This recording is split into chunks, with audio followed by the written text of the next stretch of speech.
La forme du mariage est-elle l'échange public du consentement des époux? Alors, rappelons un petit peu cette distinction entre matière et forme. C'est une distinction qui vient d'Aristote, mais qui est bien pratique. Il faut dans chaque sacrement une matière et qui est structurée par une forme qui signifie publiquement ce qui se réalise. Par exemple, on verse de l'eau sur le front de l'enfant, c'est la matière, et on dit « je te baptise ». C'est la forme, le sens, le geste prend sa signification.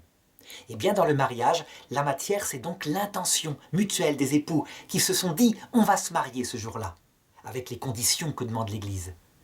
Et la forme, eh bien, il faut que ce soit prononcé extérieurement et publiquement, par une formule qui peut être diverse. Il y en a plusieurs proposées par l'Église, mais clairement, avec l'engagement des cinq conditions que met l'Église, je dirais qu'ils sont au moins exprimés à travers une lettre que l'on fait à l'Église et qui est mise dans le dossier de mariage. Donc ils sont l'unité, la fidélité, l'indissolubilité, l'acceptation des enfants, l'acceptation d'éduquer les enfants. Et donc, cet échange de consentement doit être fait devant témoins, des gens qui peuvent témoigner que, justement, il n'y a pas eu faux mariage. Pourquoi l'Église a-t-elle imposé cette forme? Parce qu'il arrivait que des hommes, au Moyen-Âge, disent « Cette femme s'est mariée avec moi en secret, et maintenant elle dit que non, elle est une traîtresse, il faut lui imposer son choix. » Et c'était un mensonge. Donc l'Église a exigé des témoins, et le prêtre est l'un des témoins qui va donner la bénédiction au nom de Dieu.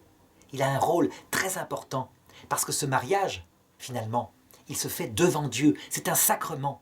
Ce n'est pas simplement un échange de deux époux, c'est véritablement un échange de deux époux qui veulent vivre comme témoins de la manière dont Dieu nous aime. Résultat, si l'on peut analyser que l'intention était vraiment profonde et correspondait à ce que veut l'Église, et que la forme extérieure a été bien accomplie, alors on a un mariage valide. Cependant, attention, parce que c'est un sacrement et donc il implique une réalisation concrète. Quelque chose d'autre va intervenir qui va comme ratifier ce sacrement. C'est l'union des corps. Ils vont se donner l'un à l'autre et parce qu'ils se seront donné le corps, ça signifiera cette fois pleinement la confiance qu'ils se sont donné leur âme.